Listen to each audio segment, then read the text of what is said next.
श्री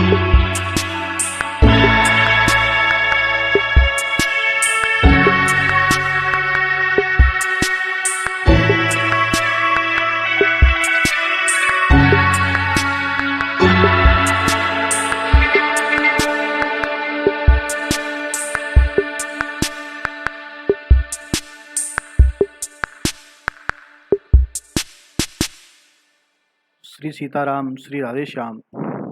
आप सभी श्री गणेश भगवान का ध्यान करें। विघ्न ध्वांत निवारणैकतरणीर विघ्नाटवी हव्यवाट विघ्न व्यालकुलाभिमान गरुडो विघ्ने भुपञ्चाननः विघ्नो तुंगगिरिप्रभेदन पवीर विघ्नाम्बुधेर्बाडवः विघ्नाघौ गगनप्रचण्डपवनो विघ्नेश्वरः पातु नः। ध्यायामि नमस्करोमि। भगवान श्री रामचंद्र जी और हमारी किशोरी मैया श्री सीता मैया, इनका ध्यान एक साथ करें और मेरे साथ साथ संकीर्तन करें। राम रघुपति की प्राण प्रिया, भजो रे मन सिया सिया। राम रघुपति की प्राण प्रिया, भजो रे मन सिया सिया। सिया सिया रे भजो सिया सिया, सिया सिया रे भजो सिया सिया। राम रघुपति की प्राण प्रिया, भजो रे मन सिया सिया। राम रघुपति की प्राण प्रिया, भजो रे मन सिया सिया। सिया सिया रे भजो सिया सिया, सिया सिया रे भजो सिया सिया। राम रघुनाथ प्राण प्रिया, भजो रे मन सिया सिया। राम रघुनाथ प्राण प्रिया, भजो रे मन सिया सिया। ध्यायामि नमस्करोमि। देखिए, कल की जो हमारी कक्षा थी, उस कक्षा में मैंने आप लोगों को मोटे तौर पर और कुछ विशेष नियम गृहस्थाश्रम के लिए बताए थे कि आपको सुबह जगने से लेकर रात को सोने तक किस प्रकार अपने समय का विभाजन करना चाहिए, कौन कौन से कार्य करने चाहिए, कैसे करने चाहिए। अब समय के विभाजन के साथ साथ आपको अपनी मनचर्या, दिनचर्या को तो आपने ठीक कर लिया, मनचर्या पर भी विशेष ध्यान देना है। मनचर्या का मतलब क्या हुआ? मनचर्या का मतलब यह हुआ कि आपको अपने स्वभाव में भी परिवर्तन लाना पड़ेगा। आपको मतलब क्या? आपके पूरे परिवार को। मैंने कल भी आपको कहा था कि यह जो दिनचर्या एवं मनचर्या दैनंदिनी है, दिनचर्या एवं मनचर्या दैनंदिनी, यह परिवार के सभी सदस्यों पर समान रूप से लागू होती है। समान रूप से का मतलब यह हुआ कि जिसकी जो आयु है उसके हिसाब से जो जितने भी नियम उस पर लागू होते हैं, वे सारे नियम उस पर लागू होंगे, सभी पर लागू होंगे।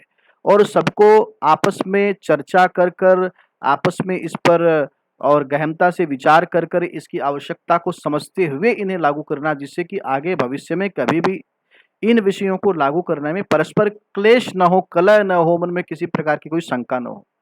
तो अब और कुछ विशिष्ट नियम है जिससे कि आप आध्यात्मिक पथ पर और तेजी से आगे बढ़ेंगे। सारा खेला गति का है, आप कितनी तेजी से आगे बढ़ रहे हैं। अगर आपकी गति तेज है तो आप अपने गंतव्य पर जल्द से जल्द पहुंचेंगे। देखो, श्रीमद् भागवत में स्पष्ट रूप से कहा है कि प्रत्येक गृहस्थ को अपने द्वारा कमाए हुए धन को 5 भागों में बांट देना चाहिए। सबसे पहला भाग है धर्म के लिए, फिर यश के लिए, फिर धन की बढ़ोतरी के लिए, दूसरा है यश के लिए। आप गृहस्थ में हैं, आपको यश की आवश्यकता है। यश की अगर आपके मन में इच्छा है, मनोकामना है, यश का मतलब आप इसमें आपके और जरूरी कार्य भी समझ लीजिए, विवाह आदि। धन की बढ़ोतरी के लिए आप अपने कुछ धन को इसलिए भी बचा कर रखना चाहते हैं कि वृद्धावस्था में किसी के सामने हाथ बढ़ाने की आवश्यकता न हो। तो धन की बढ़ोतरी के लिए, धन की रक्षा के लिए, धन की बढ़ोतरी के लिए आप एक भाग निकाल लीजिए। भोगों के लिए मतलब अपनी रोजमर्रा की जरूरतों के लिए और धर्म युक्त अन्य कामनाओं की पूर्ति के लिए एक भाग निकाल लीजिए। और अपने स्वजनों की, स्वजन का मतलब जो आपके एकदम प्रिय है, खास हैं, ईमानदार हैं, अच्छे व्यक्ति हैं, वे अगर कभी मुश्किल में आ जाए उनकी सहायता के लिए, इसलिए आप 5 ये भाग हैं जिनमें आपके धन को आपको बाँट लेना चाहिए। अब ऐसा है 5 भाग का मतलब आप यह मान लीजिए कि 5 बराबर भाग। कोई अगर ज़्यादा बुद्धिमानी करे और यह सोचे कि 5 भाग का मतलब तो ये तो नहीं लिखा है कि हमें और 20% धर्म के लिए निकालना है और 20% जो है स्वजनों की मुश्किल के लिए निकालना है। ऐसा है कि धर्म के लिए तो जितना अधिक निकाल लो उतना अच्छा है। यश तो संग में नष्ट हो जाएगा। यश जो है, यश के अनेक साधन हैं। देखो, यश जो है दिखावा करके भी मिलता है। संसार के अंदर में आप जितना ज़्यादा दिखावा करेंगे, जितना ज़्यादा खर्च करेंगे, व्यर्थ का खर्च करेंगे, फिजूल खर्ची करेंगे, उससे भी यश मिल रहा है ऐसा हमें लगता है, लेकिन वो यश नहीं है। यश किसमें है? यश तो देखो गौशाला को चलाने में है। यश क्या है? यश गुरुकुलों को चलाने में है, उनकी सहायता करने में, यश मंदिरों को बनाने में है, यश धर्मशालाओं को बनाने में, यश साधु संतों की सेवा में, इसमें असली वास्तविक यश है। यश सांसारिक पुरुषों में, सांसारिक व्यक्तियों में आपका यश पहले वो तो बेकार है। आपने एक 4 करोड़ रुपया का एक बहुत बड़ा और मान लीजिए कि मंडप बना लिया, विवाह कर दिया अपने बेटे का, 4 घंटे में खत्म हो गया, वो यश है क्या? वो तो आपके पैसे की बर्बादी और कुछ नहीं है। यश का मतलब धार्मिक धार्मिक पुरुषों में, संतों में अगर आपका यश किसी कार्य को कर कर फैलता, मैं तो उसे यश मानता हूं। तो आप कहोगे फिर धर्म के लिए क्या हुआ?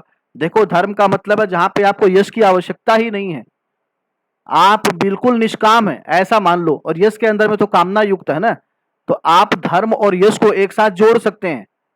भोग के लिए का मतलब क्या हुआ? आपको अपनी दिनचर्या चलाने के लिए जितना रुपया चाहिए, आपका आपको भोजन के लिए, आपको अपने वस्त्र के लिए, आपको अपने आवास के लिए, बच्चों की शिक्षा के लिए, आप ऐसा मान लीजिए कि वो 20% के अंदर में आपका अगर कार्य होता तो आप ऐसा कीजिए। अगर नहीं होता है, आपकी कमाई बहुत ही कम है, तब फिर आपको इसमें से धर्म के लिए तो अवश्य ही अलग से पैसा निकालना चाहिए सुविधा के अनुसार, और स्वजनों को उनकी मुश्किल के वक्त में सहायता करने के लिए। तो स्वजन ऐसे न हो कि वो ठग हों, वो आपको समझना है किस तरह के हैं, वास्तविक आवश्यकता है कि नहीं है, आपसे ठगी की जा रही है क्या, खुद स्वयं भी कमा रहे हैं और आपसे भी पैसा ले रहे हैं, ऐसा है क्या? उनके मन में यह भी विकार है क्या कि पैसा वापस नहीं देंगे? देखो, पैसा वापस मिले इस मन से, इस बुद्धि से तो पैसा देना मत, क्योंकि पैसा देने का मतलब ये हो गया कि आप अगर वापस मांगोगे, वही इच्छा रखोगे कि वापस पैसा आए, तो आपस में वैमनस्यता ही बढ़ेगी, दुश्मनी ही बढ़ेगी और कुछ नहीं होने वाला। पैसा देने का मतलब हो गया कि आप ये मान लो ये चला गया, वापस नहीं आने वाला है। तो धन के आपको 5 भाग करने हैं। धर्म के लिए तो विशेष करके अपने लौकिक व्यवहार के लिए भले ही खर्च कम कर दीजिए, यश के लिए भले ही कम खर्च कर दीजिए, भोग के लिए भले ही कम खर्च कर दीजिए, लेकिन जहां पर आवश्यकता है अपने धर्म की रक्षा के लिए, धर्म की रक्षा के लिए अवश्य ही हमें जो है और पूंजी लगानी चाहिए। गौ, गौ माता, ब्राह्मण, संत, सदगुरु, माता पिता आदि पूज्यों का किसी भी परिस्थिति में अपमान न करें। गौ माता, भारतीय गोवंश में अगर गौ माता हैं, हमारे रिंदी भगवान हैं, हमारे बछिया हैं, बछड़े जी हैं, इनका किसी भी परिस्थिति में अपमान, इनको किसी भी स्थिति में दंड देना, किसी भी स्थिति में उनकी प्रताड़ना ताड़ना करना अत्यंत घोर पाप है। घोर से घोर नरक में जाना पड़ेगा। इनको भगवान की साक्षात प्रतिमूर्ति ऐसा मानकर इनके साथ व्यवहार करें, अत्यंत विवेक पूर्ण तरीके से इनके साथ व्यवहार करें। भगवान का साक्षात स्वरूप है गौ माता। ब्राह्मण, देखो कई जनों के मन में यह भ्रम रहता है कि कहाँ का ब्राह्मण है ये, खाली जन्म ले लिया तो ब्राह्मण हो गया क्या? कर्म है क्या ब्राह्मण जैसे? आपको यह नहीं देखना है। आपकी दृष्टि में तो यह होना चाहिए कि अगर किसी ने और ब्राह्मणी के गर्भ से, ब्राह्मण के द्वारा अगर किसी का जन्म हुआ है तो आप वह ब्राह्मण है, जन्मना ब्राह्मण है। और अगर उनका कर्म ब्राह्मणों जैसा नहीं है तो भी वे आपके लिए ब्राह्मण ही हैं और आपसे उतने ही मान सम्मान के हकदार हैं जैसे कि एक और विद्वान ब्राह्मण आपके द्वारा, सदाचारी ब्राह्मण आपके द्वारा जितना सम्मान का योग्य है, जितने सम्मान के योग्य, आप सम्मान अपमान तो उनका बिल्कुल भी ना करें। देखो, जो सदाचारी ब्राह्मण नहीं है, जो ब्राह्मण के लिए निश्चय किए हुए कर्तव्य का पालन नहीं करता है, अंततो गत्वा उसे कर्मों का फल भोगना ही पड़ता है। वह उसका अपना कर्म है, लेकिन आप अपना कर्म न बिगाड़ें। आपके लिए ब्राह्मण ब्राह्मण ही है, आप उनका अपमान नहीं कर सकते। सदगुरुदेव भगवान, संत भगवान, माता पिता आदि जो महत् पुरुष हैं, उनका आपको सम्मान भगवान के ही हिसाब से करना कि भगवत साक्षात भगवान है।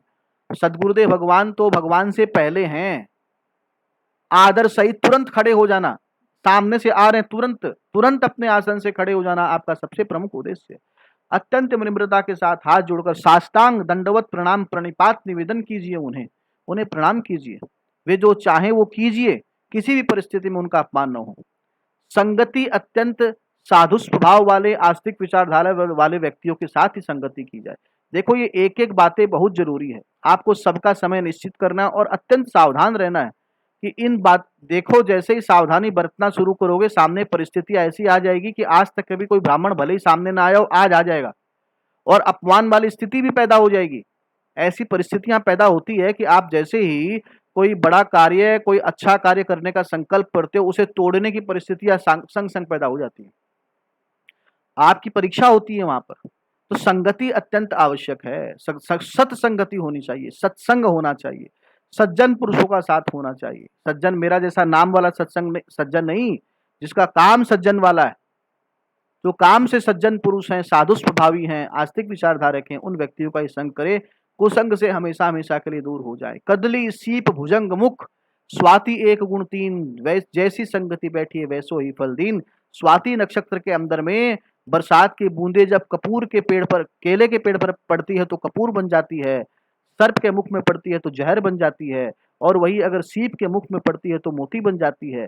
एक ही समय में और तीन अलग अलग स्वभाव के और व्यक्तियों के साथ, वस्तुओं के साथ संपर्क होने पर और बरसात की बूंद का तीन तरह का हश्र हो जाता है। यह संगति के फल को दर्शाता है।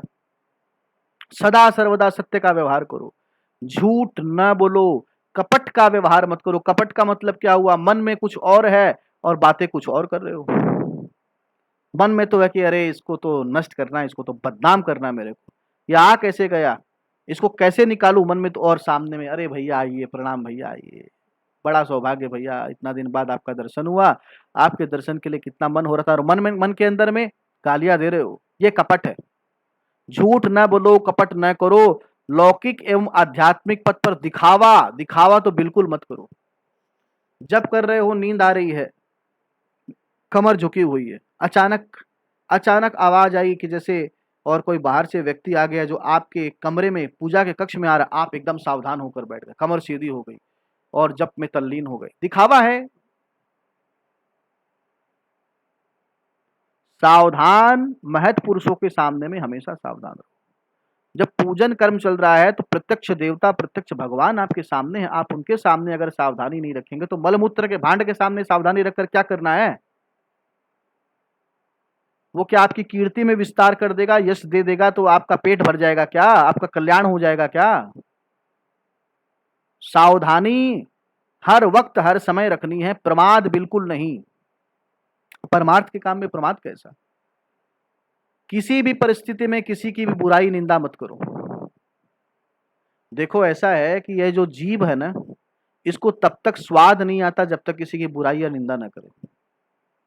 भोजन करने में जितना स्वाद इस जीव को आता है, उससे कई अधिक स्वाद बुराई और निंदा करने में आता है। विशेष करके किसकी बुराई या निंदा? जिसको आप पसंद नहीं करते हैं, जिनके प्रति आपके मन में द्वेष है, उनकी निंदा करना। पर निंदा, पर चर्चा, बुराई, बुरा जो मैं देखन चला, बुरा न मिलिया कोई, जो दिल खोजा आप राम, मुझसे बुरा न हो। ऐसा कौन सा अवगुण है जो हमारे अंदर नहीं है? सच्चाई से विचार कर देख लो। हर तरह के अवगुण ठूस ठूस कर भरे हुए हैं, ठूस ठूस कर। ये जो भी अच्छाई वाला काम करते हैं ना, सब कपट है, कपट, झूठ। मैं तो अपने बारे में कह रहा हूं, सब कपट है, झूठ है। ये खाली वेश बना लेने से, तिलक लगा लेने से आप वैसे बन जाते हो क्या? तिलक लगाना आवश्यक है, वेश बनाना आवश्यक है। क्यों? क्योंकि शास्त्र द्वारा निर्देशित है, गुरु के द्वारा बताया हुआ है, ऐसा करेंगे। लेकिन इनके अनुरूप आचरण बन रहे हैं क्या? आप ऐसे बन गए हैं क्या? सच्चाई से विचार करें। अरे अपने ही तो विचार कर रहे हैं, किसी को बोल थोड़े रहे। मन में विचार करने में कैसा संकोच। सच सच सत्य सत्य है, विचार करने में कैसा संकोच। उसमें तो खुलकर सोचो ना कि गलती कहाँ पर है, तो दिखाई पड़ेगा। गलती के भंडार हैं हम। क्या हैं? गलती के भंडार। तो खुद गलती के भंडार और दूसरे में गलती खोज रहे हैं। विशेष बात ध्यान रखना, जिस व्यक्ति में जो अवगुण देखोगे वह तुम्हारे सामने में प्रस्तुत हो जाएगा, तुम्हारे अंदर प्रस्फुटित हो जाएगा।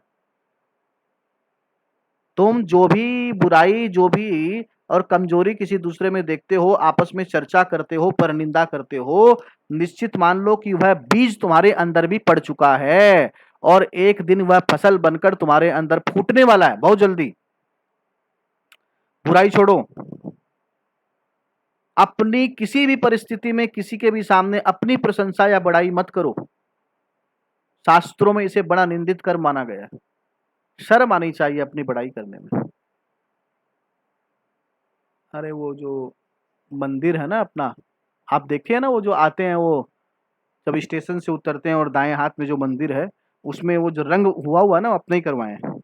वो पिताजी का अभी श्राद्ध था, तो मन में भाव आ गया कि मंदिर के अंदर में जो है वो काफी दिन हो गया था रंग करवाए, तो मैंने कह दिया पुजारी जी को।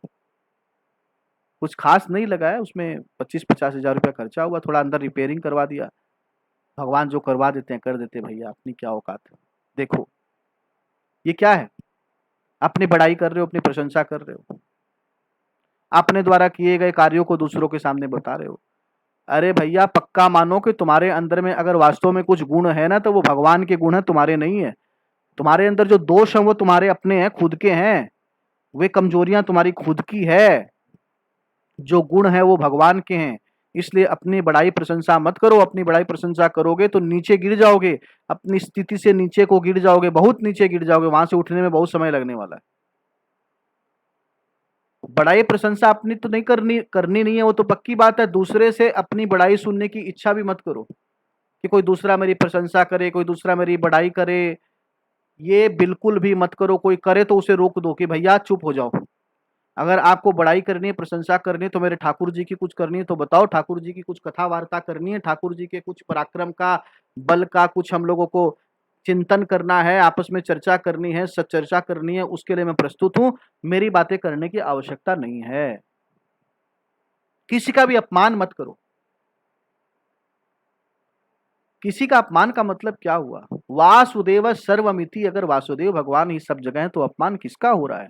भगवान वासुदेव का ही हो रहा है। तो अपमान करने का संकल्प लेकर आप किसी का अपमान मत करो। अपमान करने का संकल्प लेकर किसी का अपमान मत करो का मतलब यह नहीं है कि संकल्प मत लो और अपमान कर दो, ये नहीं कह रहा हूं। कई बार परिस्थितियां, ठाकुर जी ऐसी प्रेरणा कर देते हैं कि उचित व्यवहार अपने आप हो जाता है। देखो, भगवान ने 5वें अध्याय के 18वें श्लोक में कहा है कि विद्या विनय संपन्ने ब्राह्मणे गवि हस्तिनी सुनी चैव स्वपाके च पंडिता समदर्शिनः, कि जो पंडित होते हैं वे समदर्शी बन जाते हैं, जो ज्ञानी होते हैं वे समदर्शी बन जाते हैं।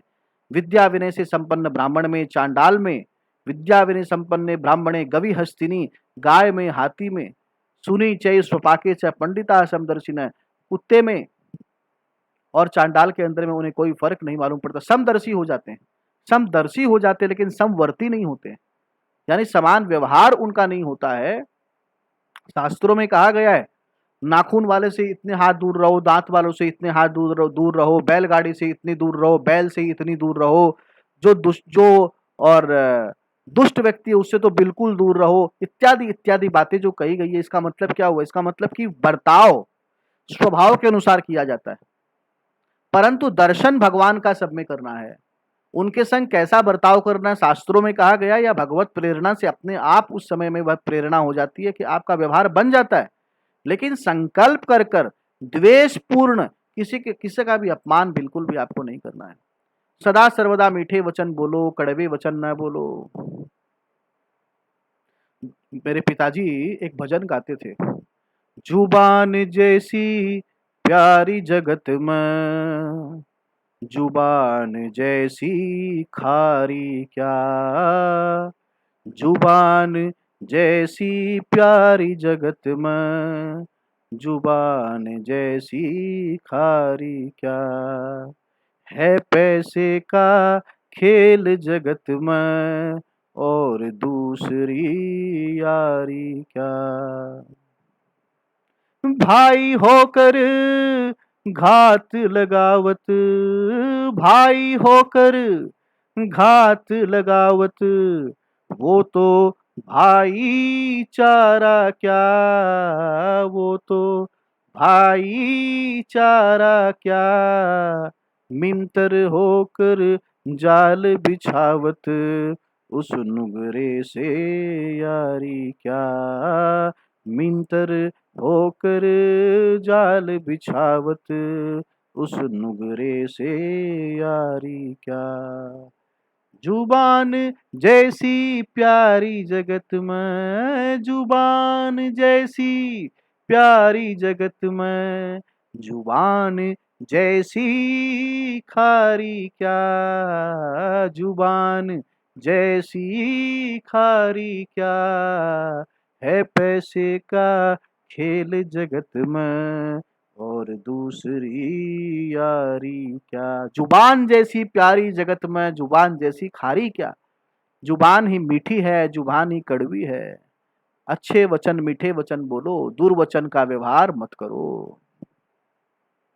आपके द्वारा अगर ठाकुर जी कोई अच्छे कार्य करवा रहे हैं, आध्यात्मिक परमार्थिक पथ पर आप दान पुण्य सेवा साधना कर रहे हैं, उसकी चर्चा बिल्कुल भी दूसरे के सामने मत करो।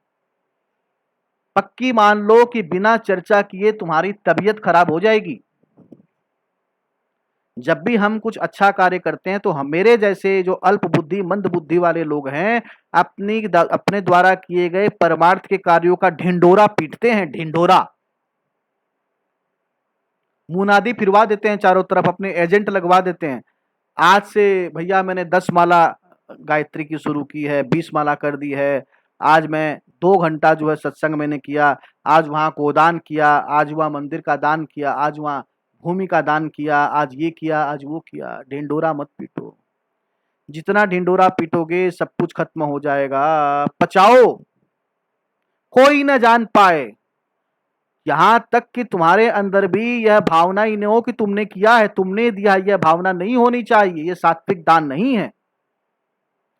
गुणातीत बनो। तो सबसे पहली बात यह, धार्मिक और आध्यात्मिक कार्य की चर्चा कभी मत करो। अगर कोई मार्गदर्शन चाहिए तो सबसे पहले अपने गुरुदेव से ही पूछो। सांसारिक बड़ाई के भूखे हैं हम सभी, भूखे निर्लज्ज व्यक्ति हैं, हमें सबकी बड़ाई चाहिए। अरे वाह, आप तो बड़े भक्त हैं, आपने गोदान किया। हाँ किया, गोदान किया। और आप उनको आप नहीं बता रहे कि गोदान में 101 रुपये आपने लाया था, ये नहीं बता रहे हो आप कि गोदान के संकल्प में 101 रुपया भी बड़ी मुश्किल से 51 का मन था, 101 का संकल्प लेके और दे दिया। और वो भी 100 का नोट फटा हुआ था। 100 का नोट 4-5 जेब में था, उसमें जो फटा हुआ दिख रहा था, सेलोटेप लगाया हुआ दिख रहा था, उसको वैसे धीरे से घुमा के जिससे दिखे नहीं, और वही 100 रुपया आपने दे दिया पंडित जी को, ये नहीं बताया। और अगर मान लो गोदान में गोदान दिया भी है तो भी नहीं कहना है, अरे पूरा जीवन चला जाए तो कुछ कहना है क्या। कभी भी किसी की उन्नति से द्वेष मत करो, ईर्ष्या मत करो। अगर कोई आगे बढ़ रहा है तो यह मान लो कि तुम्हारे ठाकुर जी ही आगे बढ़ रहे हैं। क्यों? क्योंकि सब में भगवान का ही दर्शन करना है। तो किसी की उन्नति से द्वेष या ईर्ष्या मत करो। किसी के गुणों की बड़ाई भी करने की आवश्यकता नहीं। बड़ाई तो सिर्फ अपने ठाकुर की करनी है। बड़ाई अपने ठाकुर की करनी है, बुराई करनी है तो अपनी करनी है ठाकुर के सामने कि मेरे अंदर तो ऐसी ऐसी कमजोरियां भगवान। सारी कमजोरियां तो आप जानते हो, मेरे जो प्रत्यक्ष जानता हूं बतला दे रहा हूं। कृपा करो कृपानाथ। किसी भी परिस्थिति में किसी के प्रति भी हिंसा मत करो। प्रत्येक जीव के प्रति दया की भावना रखो। झूठ कपट ठगी चोरी बेईमानी फरेब के विचारों को ही मन में पैदा मत होने दो। ऐसा अगर विचार आए तो संत गुरु भगवान का स्मरण करो और अपनी भावनाओं को पवित्र बना के रखो। मातृवत परदारेषु पर द्रव्येषु लोष्ठवत। पराई स्त्री को अपनी मां के समान समझो। देखो, यह काम की गति बड़ी सूक्ष्म है, बड़ी सूक्ष्म है। दूसरों की स्त्रियों के साथ तो छोड़ दो, अपनी माता, अपनी बहन, आपकी बेटी जब सयानी हो जाती है तो शास्त्रों के अनुसार एक आसन पर आप उनके साथ भी नहीं बैठ सकते हैं। क्यों? इंद्रियां इंद्रियां बड़ी बलवान हैं। इंद्रियाण्या पराण्याहुरिंद्रियेभ्यः परम मनः। ये जो इंद्रियां हैं ये इस शरीर से बलवान है, काया से बलवान है। इंद्रियां बड़ी बलवान है, दमन कर देती है, बड़े बड़े को मथ देती है इंद्रियां, अच्छे अच्छे को मथ देती, इसलिए सावधान रहो। पराई स्त्री साक्षात अग्नि है ऐसा मानो। माता है, माता, क्योंकि माता में ही पूर्ण शुद्ध भाव ठहरता है, माता को छोड़कर और कुछ नहीं है। दर्शन ही मत करो, और दर्शन करो तो मातृ स्वरूप में करो। अगर ऐसी निष्ठा पक्की हो, ऐसा मन पक्का हो, ऐसी दृष्टि पक्की हो जाए, स्थिर हो जाए, तभी उनकी तरफ में देखो, अन्यथा देखो ही मत। साक्षात अग्नि है, जलाकर भस्म कर देगी। पराई स्त्री को अपनी मां के समान समझो, उनके प्रति कोई भी तरह की और दुर्भावना तुम्हारे अंदर में न आने पाए। पवित्र भावना सदा सर्वदा बनाकर रखो। द्यूतम च मांसम मदिरा च विचा, पहला नाम ही जुआ क्या आता है। महाभारत के अंदर में जुए ने ही सब कुछ बिगाड़ा। जुए खेलने की लत, चाहे वह ताश पत्ती के रूप में हो, चाहे वे दिवाली के अंदर में आप बोलते हो शुभ मुहूर्त है और ये अच्छा रहता है और अच्छा शगुन है, सब बेकार है। आराधना करो भगवान नारायण की। उस दिन जितना ज्यादा हो सके हरि नाम संकीर्तन करो। दिवाली वाले दिन मैया लक्ष्मी अपने आप खुश हो जाएंगी। मैया लक्ष्मी खुद बैठकर नारायण भगवान विष्णु भगवान के चरण सेवा करती हैं। बैठकर उस दिन हरि कीर्तन करो, हरि भजन करो। हरे कृष्ण कृष्ण कृष्ण हरे हरे, हरे राम राम राम हरे हरे, हरे राम राम राम हरे हरे, हरे कृष्ण कृष्ण कृष्ण हरे हरे। नमो भगवते वासुदेवाय, नमो भगवते वासुदेवाय, नमो भगवते वासुदेवाय। जितना ज्यादा जप सको जपो। जुआ छोड़ दो, किसी भी प्रकार की लत तुम्हारे अंदर में न हो। देखो शेयर मार्केट के अंदर में स्पेकुलेशन करना भी जुआ है। ये जो कमोडिटी मार्केट, शेयर मार्केट, इन सब के अंदर में जो सब जुआ फाटका है ना, ये सब बर्बाद करने वाले हैं। आपको लगता है बहुत धन कमा रहे हैं, धन से आप, शास्त्रों में जो कहा गया है उसका जो पालन नहीं करेगा वह दुख पाएगा पाएगा पाएगा। जुए की आदत का त्याग करो। पराया धन, पराई संपत्ति आपके लिए जहर है, ऐसा पक्का मानकर उस पर किसी भी प्रकार से गलत अधिकार या उसके किसी भी प्रकार के व्यक्तिगत उपभोग के बारे के विचार से भी हमेशा दूर हो, कोसों दूर, चिंतन में न आए। आज के दिन में सबसे अधिक अगर कोई नुकसान कर रहा है, आपके जो सबसे करीब है, आपका जो सबसे करीबी है, वही आपका सबसे बड़ा दुश्मन है, यह मान लो। कौन? आपने जिसको जिसको अपना दुश्मन माना वो आपके दुश्मन नहीं है। देखो गीता जी में तो स्पष्ट कहा गया है, 6 अध्याय के 5वें और 6 श्लोक में, कि आप ही आपका अपना शत्रु है, आप ही आप अपने दुश्मन हैं, अपने मित्र भी हैं और अपने दुश्मन भी हैं। आप अपनी आत्मा को अधोगति में मत न ले जाएं, ऐसा गीता जी में स्पष्ट आदेश है। लेकिन साथ साथ अगर गौर फरमाओ तो वस्तु व्यक्ति विशेष में जो सबसे अधिक करीबी आज के दिन में वो आपका शत्रु है, जिसके बारे में आपको ज्ञान ही नहीं। आपका सबसे बड़ा शत्रु आपका मोबाइल फोन है। देखो ऐसा है कि मोबाइल फोन का जो उपयोग है ना, वो आपके व्यवहार के लिए, आप जिससे धनोपार्जन करते हैं, अपनी रोजमर्रा का कार्य करते हैं, उसके उपयोग के लिए तो मोबाइल ठीक है। लेकिन उसको छोड़कर, रोजमर्रा को छोड़कर आप सिर्फ सत्संग के लिए ही अपने मोबाइल का प्रयोग करें। मोबाइल के अंदर में यूट्यूब है, गूगल है। आजकल तो सिर्फ एक बटन दबाया और दुनिया आपकी मुट्ठी में, जो चाहो वो देख लो। स्पष्ट कहूं, स्पष्ट बात कहूं, दुनिया भर की पर निंदा, पर चर्चा इस मोबाइल में। तरह तरह के ग्रुप्स के साथ आप जुड़े हुए रहते हैं। सत्संग के ग्रुप के अंदर में भी बोल दो, चाहे और किसी में बोल दो, सब में प्राय यह देखा गया कि आपसी वैमनस्यता की बात ही चलती है। दुनिया संसार की बातें, ये मर गया, वो जिंदा हो गया, यहाँ वो लड़ाई हो गई, उसने वहां कत्ल कर दिया, उसने वहां उसका बलात्कार कर दिया, वहां उसे फांसी चढ़ गई, वहां चोरी हो गई, वहां डकैती हो गई, इस देश में वो हो गया, उस देश में। मैं नहीं कहता हूं कि आपको समाचार का ज्ञान नहीं होना चाहिए, लेकिन आप अपना कीमती समय कहाँ लगाएंगे इसका ठीक से विचार करें। क्या आपके समय को नष्ट करने के लिए या समय के उपयोग के लिए यही एक सामग्री बची है कि आप इन सब ग्रुप्स के अंदर में रहें और इन सबको पढ़ते रहें व्यर्थ में, चुटकुले पढ़ते रहें, शायरी पढ़ते रहें, किसी के जन्मदिन के बारे में बधाई देते रहें, हाँ, यही सब क्या आपका कार्य है? फेसबुक के अंदर में दिन भर लगे हुए हैं और उसी को चैट देखे जा रहे हैं, बस किसने क्या पोस्ट किया देखे जा रहे हैं, हंस ले रहे हैं, उसी में दुखी भी हो जा रहे हैं, कहीं कुछ समाचार पढ़ लिया तो उस पर रिएक्शन भी कर रहे हैं। क्या आपका समय समाचार यही सब करने के लिए है क्या आपके पास में शेष समय, कि और भी कुछ श्रेष्ठतम काम है कि भगवान का नाम आप ले सकते हैं? उसमें मजा तो आएगा नहीं, आनंद तो आएगा नहीं, रस तो है नहीं, नीरस है तो नीरस तो होगा ना।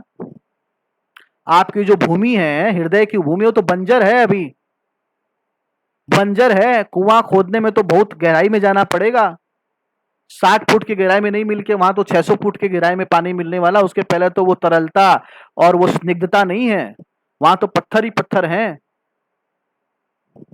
आपने अपनी भूमि ऐसी बनाई है।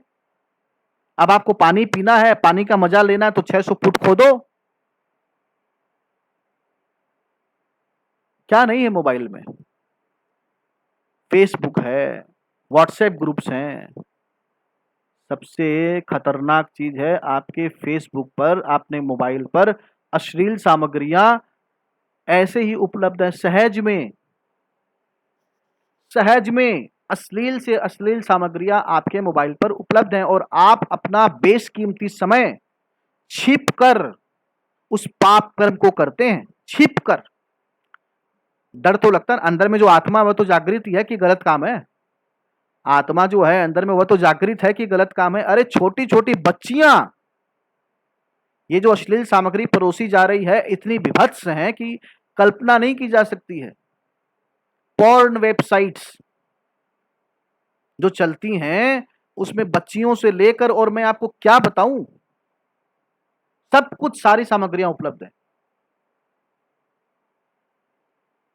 आप अपने ब्रह्मचर्य को, अपनी और तेजस्विता को नष्ट किए जा रहे हैं। मल मूत्र के भांड में, टट्टी पेशाब का भांड है, टट्टी पेशाब, टट्टी और पेशाब भरा हुआ है अंदर में। खाली जो भ्रम है ना वो चमड़ी का भ्रम है, ये चमड़ी, खाली चमड़ी उतार दो अभी अभी, जो ढांचा सामने आएगा तो भागोगे दौड़ोगे। तुम्हारा ढांचा भी वही है, अंदर में क्या भरा पड़ा है सोचो ना। अंदर में नाक के अंदर में कफ जमा हुआ है। क्या कफ, जब सर्दी होती है नाक से जब कफ निकलता है तो उल्टी आती है देखकर। क्या उल्टी, अपना जो बच्चा आपको प्रिय लगता है उसके नाक से अगर नाक बह रही हो तो आप देखना पसंद नहीं करें। खाना खाते हुए को अगर बहती नाक वाला दिख जाए तो दिमाग खराब हो जाएगा आपका। सुंदर से सुंदर स्त्री की नाक बह रही हो, कान आंखों के अंदर में गीड़ भरी पड़ी हो, मुख से दुर्गंध आ रही हो, अरे खाली रात को सोते हो, सुबह में जगते हो तो मुंह से बांस मारती है, बांस। मंजन करना पड़ता है कि किसी के सामने बोलने लायक रहें, नहीं तो ऐसी बदबू निकलती है, गट्टर की बदबू है, गट्टर की। जब अधोवायु निकलती है पीछे से, अधोवायु जब पीछे से निकलती है ना, गंदी हवा, तो नाक बंद करना पड़ता है। इस शरीर में, चमड़ी में अगर कुष्ठ रोग हो जाए, किसी को अगर ब्रेस्ट कैंसर हो जाए, किसी पुरुष को अगर और तरह तरह के कैंसर हो जाए, सारा सौंदर्य भागता फिरेगा। ये सब चमड़ी का खेल है, कुछ नहीं, सिर्फ चमड़ी का खेल है। अंदर ये मल और मूत्र की फैक्ट्री है, फैक्ट्री, प्रोडक्शन होता है। सिर्फ खाओ निकालो, टट्टी करो पेशाब करो, कफ पैदा करो, खून है, हड्डी है, मांस है, रक्त है, मज्जा है, क्या है अंदर? घृणित शरीर है। इसी घृणित शरीर के द्वारा आप अविनाशी तत्व को प्राप्त कीजिए। आप जिसे देख रहे हैं, अश्लील सामग्री जो जो आपके सामने परोसी जा रही है, वो माता बहनें हैं किसी की। क्या मजबूरी है आप पता लगाएं उनकी, क्या मजबूरी है? आपको तो चेष्टा करके इन सब कामों को बंद करवाना चाहिए, उनकी सहायता करनी चाहिए। किसी प्रकार की सहायता की आवश्यकता है तो उनकी सहायता करें, और नहीं तो चुपचाप बैठे रहो, राम का नाम लो, नाम नाम नाम नाम। फिर से कह रहा हूं, टट्टी और मूत्र, क्या, टट्टी, पखाना और मूत्र की फैक्ट्री है ये शरीर, और ये चमड़ी जो ये भ्रम है। सुंदर से सुंदर पुरुष, सुंदर से सुंदर स्त्री, उसकी चमड़ी उतार दो शरीर से, उसके सामने जा नहीं पाओगे, अपने आप अपने चेहरे को नहीं देख पाओगे।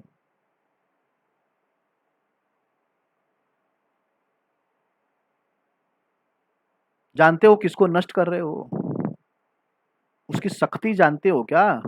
तुम जो खड़े हो ना, तुम्हारा जो अस्तित्व है उसी वीर्य की एक एक बूंद मात्र से तुम्हारा पूरा अस्तित्व, पूरा जीवन बन गया है। क्या तुम्हें वो ऐसे ही समझ में आता है क्या कि वो शक्तिहीन चीज है? अरे उसको शरीर में पचाओ, उसके तेज को देखो, उसके सुख को अंदर अंदर रखकर अनुभव करो।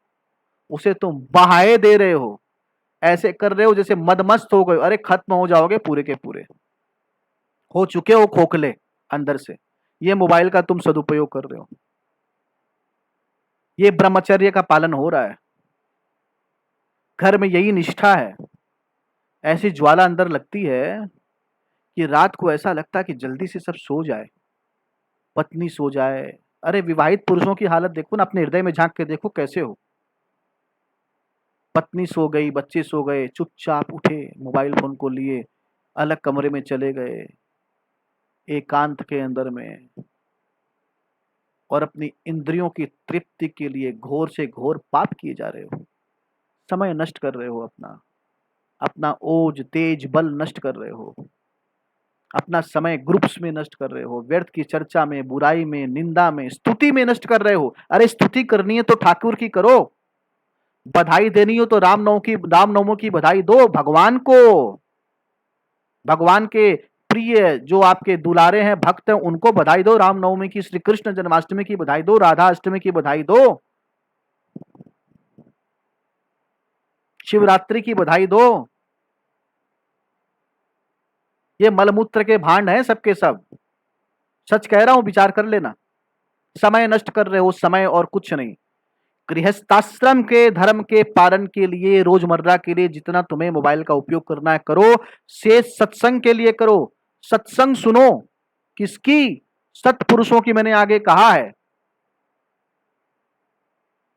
परम पूज्य प्रातः स्मरणीय वीतरागी संत श्री राम सुखदास जी महाराज जी, स्वामी श्री राम सुखदास जी महाराज जी, परम पूज्य वीतरागी गृहस्थ संत श्री जयदयाल जी गोयनका जी, श्री हनुमान प्रसाद जी, श्री हनुमान प्रसाद पोद्दार जी, भाई जी, जिन्हें हम सब जानते हैं इस नाम से, आज के दिन में, वर्तमान में, इस धराधाम पर मेरे परम पूज्य सदगुरुदेव भगवान श्री मलुक पीठाधीश्वर महाराज जी, श्री राजेंद्र दास जी देवाचार्य जी महाराज की वाणी सुनिए, इन सभी संतों की वाणी सुनिए,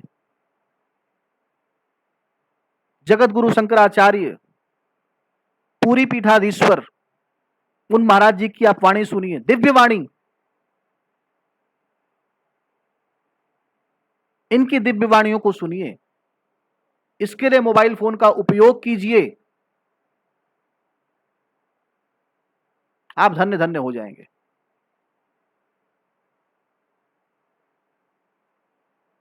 समय का उपयोग सदग्रंथों को पढ़ने में कीजिए, प्रामाणिक ग्रंथों को पढ़िए। श्री गीता प्रेस गोरखपुर हमारे भारतवर्ष की अत्यंत अत्यंत प्रामाणिक आध्यात्मिक संस्थान है। हमारे सनातन धर्म, आस्तिक धर्म, हमारे सदग्रंथों की रक्षा करने का बहुत बड़ा बीड़ा उन्होंने अपने कंधे पर उठाया हुआ है। पूज्य श्री जयदयाल जी गोयनका जी, श्री हनुमान प्रसाद जी पोद्दार जी, ये संस्थापक और संपादन करने वाले रहे हुए। इनकी सत्प्रेरणा से, इनके ही प्रताप से आज तक इसी प्रकार अनवरत सेवा जारी है। आज के दिन परम पूज्य श्री राधे श्याम जी खेमका जी श्री गीता प्रेस गोरखपुर की कमान को और अपने बागडोर अपने हाथ में लिए हुए हैं, मजबूत हाथों में लेकर रखे हैं। ऐसे प्रामाणिक संस्थान से कल्याण नाम की पुस्तिका निकलती है, आप उस कल्याण को पढ़िए, उसके सदस्य बनिए गीता प्रेस गोरखपुर के, आर्थिक सहायता पहुंचाइए। गौ रक्षा के लिए परम पूज्य सदगुरुदेव भगवान ने श्री जड़खोर गोधाम के अंदर में और गौशाला बनाई है, वहां पर आप और अपने धर्म की पूर्ति कीजिए, अपनी सामर्थ्य के अनुसार वहां पर, और सामर्थ्य के अनुसार आप देखिए, परखिए, जांचिए, जाइए, देखिए क्या हो रहा है वहां पर, किस तरह से ईमानदारी से काम किया जा रहा है। आहुति दीजिए, धर्म की रक्षा कीजिए। अपने घर के अंदर में मैंने जैसे कहा, सत्संग में श्रीमद् भगवत गीता जी अपने पास रखिए, श्रीमद् भागवत महापुराण, श्री रामचरितमानस जी, श्री भक्तमाल जी, विनय पत्रिका जी, इन सब का अध्ययन मनन चिंतन कीजिए। साधक संजीवनी, श्री सदगुरु चरितामृतम हमारे मलुक पीठ से महाराज जी ने निकाली हुई है। साधक संजीवनी जी परम पूज्य प्रातस्मरणीय श्री राम सुखदास जी महाराज जी के द्वारा लिखी गई अत्यंत अत्यंत श्रेष्ठ पुस्तक। पुस्तक क्या है? वो साक्षात श्री राम सुखदास जी महाराज जी, पुस्तक नहीं है, श्री साक्षात श्री राम सुखदास जी महाराज जी ही विराजमान है साधक संजीवनी के रूप में। इनके पूरे जीवन का निचोड़ है, सार है, पढ़िए, अध्ययन कीजिए। मैंने पहले कहा था कि जिन्होंने यज्ञोपवीत धारण किया हुआ है वे संध्योपासन वगैरह करें। यज्ञोपवीत के बारे में मैंने अलग से, मेरी एक अलग से ही जो है और ये वीडियो बनाया वो उसको देखें आप यज्ञोपवीत के ऊपर में। पर मैं आपको संक्षेप में बतला दूं कि ब्राह्मण, क्षत्रिय और वैश्य जो बालक हैं उनके माता पिता जनेऊ का संस्कार कराएं। ब्राह्मण जन्म से 8वें वर्ष में जनेऊ पहन ले, क्षत्रिय 11वें वर्ष में और वैश्य 12वें वर्ष में। लेकिन किसी भी कारणवश अगर ऐसा ना हो पाया हो तो कम से कम ब्राह्मण 16 वर्ष तक तो जनेऊ अवश्य पहन ले, वैश्य 22 वर्ष तक और क्षत्रिय 24 वर्ष तक जनेऊ अवश्य ही, क्षत्रिय 22 वर्ष तक और वैश्य जो है वो 24 वर्ष तक और जनेऊ अवश्य ही पहने। उसके बाद अगर फिर भी नहीं हुआ ही जनेऊ तो आप थोड़ा एक प्रायश्चित करें, व्रातस्तोम नामक प्रायश्चित होता है, वह प्रायश्चित करके जनेऊ धारण करें, लेकिन जनेऊ पहनना है। जनेऊ बिना पहने आप किसी भी प्रकार के पुण्य कर्म के भागी नहीं बन सकते। आपको किसी भी पुण्य कर्म का फल नहीं मिलेगा, आप अधिकारी पुरुष नहीं है। देखो, जनेऊ से पहले चौल मुंडन होता, शिखा रखी जाती है। आपको शिखा अवश्य ही प्रत्येक पुरुष और अपने बालक को शिखा रखनी है। 1 वर्ष से, जन्म से 1 वर्ष से 3रे वर्ष के अंदर में ही आप शिखा जो है अपने बच्चे की करवाएं, शिखा रखाएं। अगर शिखा न रखी हो, उम्र बढ़ गई हो, तब भी शिखा फिर से रखें। शिखा मोटी रखें, बड़ी रखें, शिखा कभी ना कटाएं, शिखा बांध कर रखें। शिखा और यज्ञोपवीत हमारे हिंदू सनातन धर्म के 2 प्रमुख प्रतीक हैं और अत्यंत ही और बल प्रदान करने वाले, आध्यात्मिक बल प्रदान करने वाले 2 महत्वपूर्ण अंग हैं हमारे सनातन धर्म के। प्रत्येक हिंदू का यह कर्तव्य है कि वह शिखा रखे। वह यज्ञोपवीत जो है अपने अधिकार क्षेत्र में द्विज जाति शिखा प्रत्येक वर्ण वाला धारण करे और जो यज्ञोपवीत है ब्राह्मण, क्षत्रिय, वैश्य में जो बालक हैं वे धारण करें। अपने घर के बच्चों को, और खाली बच्चों को ही नहीं, आप भी अपने गिरेबान में झांक कर देख लीजिए, ब्रह्मचर्य का महत्व समझिए। मैंने अभी विस्तार से बतलाया है कि किस प्रकार आज के दिन में, आज जो ये इंटरनेट का जमाना है, मोबाइल फोन का जमाना, इसमें किस प्रकार ब्रह्मचर्य पूरी तरह नष्ट हो रहा है। आप सभी ध्यान दें। और जो किशोर पीढ़ी, युवा पीढ़ी है, इसका विशेष ध्यान रखिए कि वो किस प्रकार अपने ब्रह्मचर्य को नष्ट कर रहे हैं। अरे खाली ब्रह्मचर्य नष्ट नहीं हो रहा, आप देखें क्या क्या हो रहा है, किस तरह से मानसिकताएं बिगड़ रही हैं, किस तरह से वर्णाश्रम धर्म नष्ट हो रहा है। कोई कुलाचार वर्णाचार नहीं रहा। हमारे कानून ने छूट दे के रखी है। हमारे कानून के हिसाब से और कोई भी वयस्क किसी भी प्रकार से और अपना साथी चयन कर सकता है। इसका दुरुपयोग किस प्रकार किया जा रहा है? दुरुपयोग का मतलब क्या? दुरुपयोग का मतलब कि बिना किसी विचार के और इसका उपयोग कर लेना दुरुपयोग है और कुछ नहीं। हम अगर बड़ी निष्ठा से और श्रद्धा से अपने शास्त्रों का पालन करें तो कानून का पालन अपने आप हो जाएगा। हमारे शास्त्रों में कोई भी ऐसी बात नहीं है, कोई भी ऐसी बात नहीं जो अवैज्ञानिक हो या किसी भी समय के कानून का उल्लंघन हो, ऐसा बिल्कुल भी नहीं है। आप अपने वर्णाश्रम में ही अगर विवाह करते हैं, अपने वर्ण में श्रेष्ठ कुल को देखते हैं, तो क्या यह कानून का विरोध है क्या? बिल्कुल नहीं है। क्या कानून मना करता है क्या? बिल्कुल नहीं मना करता कि आप अपनी जाति में विवाह कीजिए, आप अपने वर्ण में विवाह, बिल्कुल मना नहीं करता है। वह आपको छूट देता है। अब आपको देखना है कि वह छूट आपको लेनी है कि नहीं लेनी है। तो आप शास्त्रों का अवलोकन करें, शास्त्र क्या कहता है, शास्त्र के अनुसार अपने जीवनचर्या को बनाएं।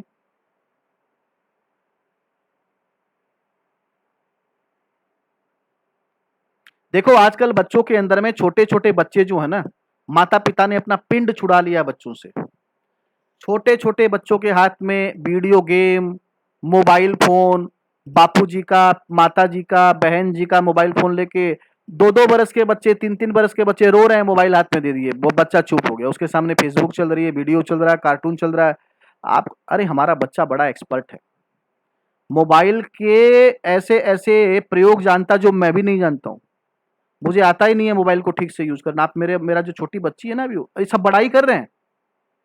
अपने बच्चों की बड़ाई करने का तरीका बदल गया। पहले क्या तरीका रहता था, इसे स्तुतियां याद है, रामचरितमानस के बहुत सारे दोहे याद हैं, भगवत गीता के बहुत सारे श्लोक याद हैं, संध्या वंदन पूरा स्मरण है, 24 मुद्राएं करना जानता है, 8 मुद्राएं करना जानता है। मुझे आज भी याद है। मैं आपको अपनी बड़ाई के बारे में नहीं, मैं तो आपको एक बात बतला रहा हूँ कि पहले क्या था, आज का क्या जमाना है।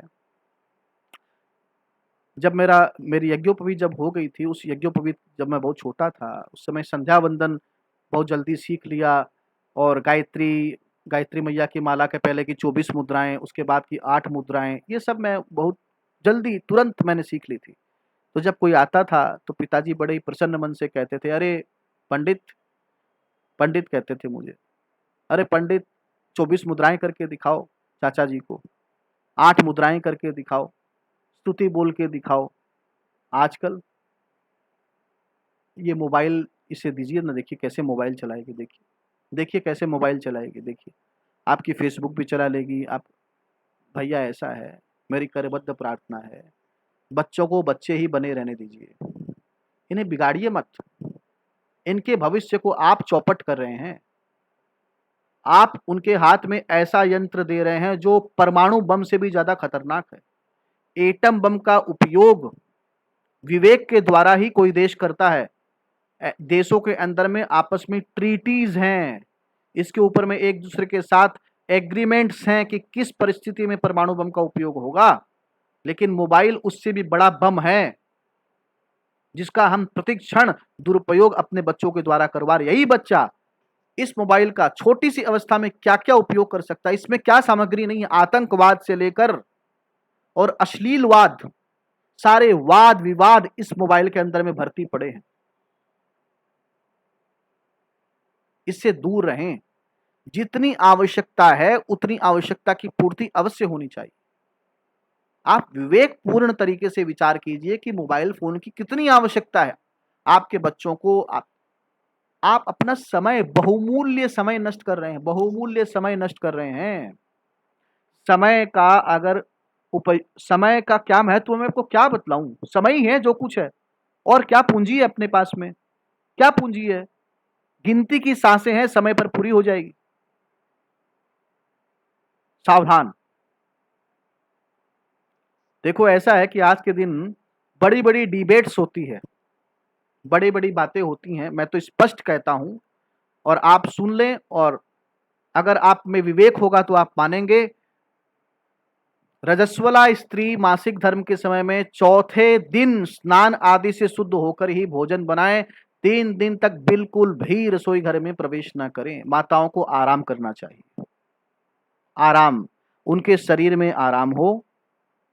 उनके स्वभाव में जो थोड़ा बहुत परिवर्तन आ जाता है मासिक धर्म के समय में, थोड़ी वे क्रोधित जल्दी हो जाती हैं, उत्तेजित जल्दी हो जाती हैं, गर्म जल्दी हो जाती हैं, वे आराम करें, भगवान का चिंतन करें,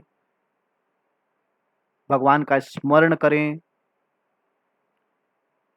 3 दिन तक घर के जो पुरुष पुरुष हैं या और जो माताएं घर में हैं, बहनें हैं, जो शुद्ध अवस्था में हैं, वे भोजन सामग्री बनाएं। चौथे दिन जाकर स्नान करने के बाद में ही रजस्वला स्त्री उसके बाद ही भोजन बनाए, और 1 सप्ताह के बाद ही पूजन कार्य करे। यह अत्यंत आवश्यक है। रसोई घर की शुद्धता अत्यंत आवश्यक है। साथ ही साथ और भी जो रजस्वला स्त्री के साथ किस प्रकार का व्यवहार, किस व्यवहार का मतलब क्या, कैसे संपर्क संसर्ग रहेगा, उसके बारे में और विस्तार से चर्चा हमारे शास्त्रों में है, जो आप देख लें और उसका पालन करें। क्योंकि आप यज्ञोपवीतधारी हैं, आपको किस प्रकार और शौचाचार का पालन करना है, इसके सारे दिशा निर्देश हमारे सत्शास्त्रों में दिए गए, उनका पालन करें। माताओं से मेरी यह करबद्ध प्रार्थना है कि आप फैलाई गई भ्रांतियों पर बिल्कुल भी ध्यान न दें। आजकल का जमाना हमारे हिंदू सनातन धर्म को नष्ट भ्रष्ट करने का ही जमाना है। सारी बातें वैज्ञानिक हैं। आपको शारीरिक और मानसिक आराम मिले, इसलिए ऐसा विधान किया गया कि आपको रसोई घर में प्रवेश नहीं करना है। आप मत कीजिए ना, क्या तकलीफ क्या है? क्या आपको शास्त्रों की बात नहीं मानकर ही संतोष मिलेगा? क्या आपको तभी विजय श्री की अनुभूति होगी कि आपने बड़ा काम किया, आपने नियमों को तोड़ दिया, आपने उनको पाँव के नीचे रौंद दिया, आप पढ़ी-लिखी स्त्री हैं, आप अपने अधिकार से कैसे वंचित रहें? तो क्या आपको उसी समय खाना बनाकर कुछ विशेष लाभ होने वाला है क्या? मेरी आपसे प्रार्थना है कि आप इन सब बातों को बिल्कुल शत प्रतिशत और आप अपने पक्ष में मानें कि आपके ही फायदे के लिए है ये। इसमें आपको किसी प्रकार भी छोटा नहीं दिखलाया गया है, बल्कि इस बात को ध्यान में रखा गया है कि क्या करने से आपको आराम मिले, शारीरिक और मानसिक आपको आराम मिले, इसके लिए ही यह व्यवस्था की गई है।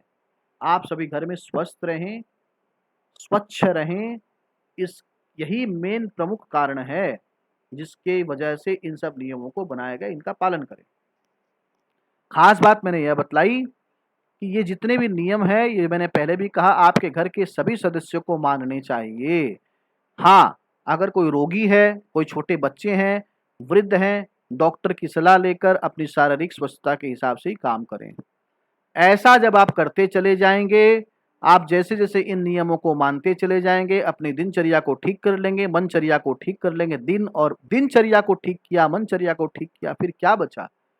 फिर तो सिर्फ एक ही बात होगी, अंततो गत्वा भगवान की कृपा से, हरि की कृपा से जैसे-जैसे अंतःकरण शुद्ध होता जाएगा, जैसे-जैसे ये जूठा बर्तन मंजते चला जाएगा, जैसे-जैसे इस टोपिये में, हृदय रूपी टोपिये में जो जमी हुई काई है, वह उस विम पाउडर से, सत्संग के पाउडर से मल-मल कर जैसे-जैसे वह धुलती चली जाएगी, जैसे-जैसे आपकी जीभ अपनी बड़ाई न करके, दूसरों की बुराई न करके भगवान हरि नाम का स्मरण करेगी, जैसे-जैसे आपके कान अपनी बड़ाई न सुनकर भगवान के नाम का और श्रवण कीर्तन करेंगे, दूसरे हाड़ मांस के पुतलों की बड़ाई बुराई न सुनकर भगवान के चिन्मय दिव्य स्वरूप का गान और ध्यान करेंगे, जैसे-जैसे आपका शरीर दूसरे ये जो मलमूत्र के भांड उनका स्पर्श न कर कर बल्कि भगवान के दिव्य विग्रह को और सजाएंगे, संवारेंगे, उनके रूप को निखारेंगे, जैसे-जैसे आपके नेत्र सद्गुरु के चरण वृंदों में भगवान के मुख कमल को निहारेंगे, संतों के, साधुओं के, गुरुओं के चरणों को निहारेंगे, उनके आश्रमों को निहारेंगे, गौशाला को, गौमाता को निहारेंगे, हम सभी धन्य-धन्य हो जाएँगे। यह जो पात्र है, मलिन पात्र, इसका मैल उतर जाएगा और इस मैल के नीचे ही छिपा हुआ वह दिव्यतम स्वरूप, वह भगवान का ज्ञान, वह परम स्वरूप, भगवान का आनंदमय स्वरूप, आनंदमय छवि, आनंदमय छटा आपके सामने में उपस्थित हो जाएगी और उस समय आपका रोम-रोम यह बात बोल उठेगा, क्या? उसी श्लोक को दोहराएगा जिसको भगवान कृष्ण ने 8वें अध्याय के 7वें श्लोक में कहा है, तस्मात् सर्वेषु कालेषु माम अनुस्मर्युध्य च। रोम रोम जिह्वा बन जाएगी, रोम रोम से उच्चारण होगा, हरिनाम संकीर्तन होगा और आप सबसे बड़े आनंद के भागी बन जाएंगे। तो मैंने संक्षेप में आपको दिनचर्या के बारे में बताया। आप विवेकपूर्ण विचार कर लीजिए। आप सभी विचार करें कि जो भी बातें इसमें कही गई है, इसमें कौन सी ऐसी बात है जो गलत है, कौन सी ऐसी बात है जो गलत तरीके से पेश की गई है, आपको गलत बात बतलाई गई है। ये सारे की सारे अनुभूत की हुई बातें हैं। जीवन में मौज हो जाएगी, आनंद हो जाएगा, भगवत प्राप्ति हो जाएगी, आनंद आ जाएगा, दृष्टिकोण बदल जाएगा। यह पश्यति स पश्यति, भगवान को ही देखेंगे, सब जगह ठाकुर जी दिखेंगे, आनंद ही आनंद होगा। ऐसा है कि अगर आप में से कुछ महानुभाव प्रारंभिक कक्षा के छात्र हैं और आपकी आज अंतिम कक्षा है, तो आज की अंतिम कक्षा के बाद में आपके साथ और कुछ विशेष जो है अभ्यास पत्र आपके साथ, जो ये दिनचर्या है, ये आपके साथ साझा करूँगा। आपके साथ 81 श्लोक जो गीता मैया के, उसका ऑडियो आपके साथ साझा करूँगा और आपके लिए 1 महीने का अभ्यास यह है कि जो 81 श्लोक मैंने आप लोगों को अभ्यास 1, 2 और 3 दिए हैं, विशेष करके 2 और 3, उस तीनों श्लोकों के 81 श्लोक को कम से कम 3 बार अगले आने वाले 1 महीने में आपको संस्कृत को पढ़ना है, उसकी हिंदी को भी गीता जी की उसी पुस्तिका से पढ़ना है, श्री गीता प्रेस गोरखपुर की पुस्तिका से, जो मैंने आपके साथ साझा की। 3 बार कम से कम जो ऑडियो में भेज रहा हूँ, उस ऑडियो को सुनते जाएँ, उसके अनुसार अभ्यास करते चले जाएँ। 1 महीने बाद मैं आपसे संपर्क करूँगा और बतलाऊँगा आगे की कक्षाएँ कैसी होंगी। तब तक के लिए जय श्री राम, जय श्री राधे। आप मेरे साथ-साथ उच्चारण कीजिए। जय जय श्यामा, जय जय श्याम, जय जय श्री वृंदावन धाम। जय जय श्यामा, जय जय श्याम, जय जय श्री वृंदावन धाम। पावन राधे तेरो नाम, पावन राधे तेरो नाम, पावन श्री वृंदावन धाम। मेरी श्यामा मेरो श्याम, मेरो श्री वृंदावन धाम। मेरी श्यामा मेरो श्याम, मेरो श्री वृंदावन धाम। ध्याये ध्यायामि नमस्करोमि। बोलो श्री वृंदावन धाम की जय। बोलो श्री बरसाना धाम की जय। बोलो श्री गोवर्धन धाम की जय। बोलो श्री यमुना महारानी की जय। बोलो समस्त वृंदावन वासीन की जय। बोलो वृंदावन रजरानी की जय। बोलो श्री मलूक पीठ की जय। बोलो श्री जड़खोर गोधाम की जय। बोलो परम पूज्य गौ माता की जय। बोलो अनंत श्री विभूषित परम पूज्य प्रातः स्मरणीय श्री मुलुक पीठाधीश्वर श्री सद्गुरुदेव भगवान स्वामी श्री राजेंद्र दास देवाचार्य महाराज के चरण कमलों की जय। जय श्री राधे, जय श्री सीताराम, जय श्री सीताराम, जय श्री राधे श्याम। आप सभी का बहुत बहुत धन्यवाद।